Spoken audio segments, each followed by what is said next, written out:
Indian Independence Day is marked at Fremantle by the arrival of over 700 former residents of India who come by HMAS Manora to make their homes in Australia, where they can live in freedom and peace. I produced this show called Anglo-Indians Sail into White Australia. It's based on the arrival of the HMS Manora into Fremantle in 1947.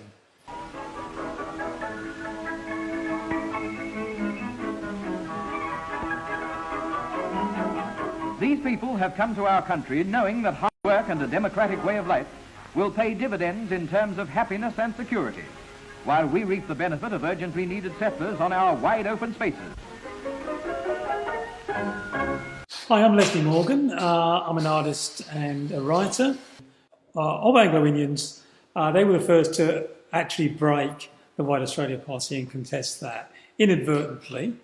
A lot of Anglo-Indians look just like Irishmen.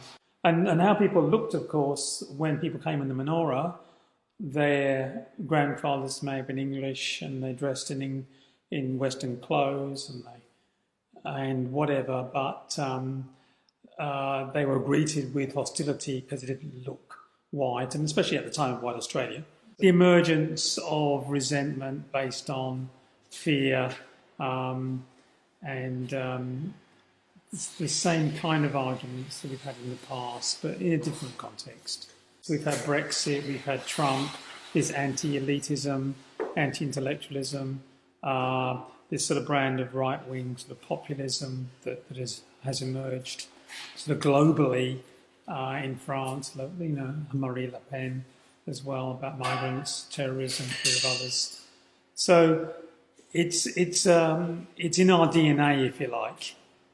It's in our DNA, and just takes a little bit to scratch the veneer, and then it all comes out. That's the narrative. But I think as an artist, it's about painting, and so it becomes another layer of my interpretation of that. So as a painter, I want to bring out the art. I don't want it just to be about the story. It kind of takes over, it dominates what the artwork is.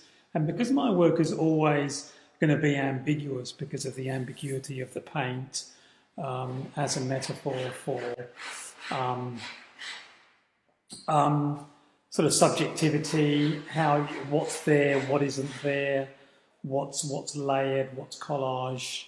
So collage works in terms of what you can see and what you can't see and what overlaps over something else. In a modernist sense, collage was used to decenter reality, if you look at Cubism, for instance. Yeah.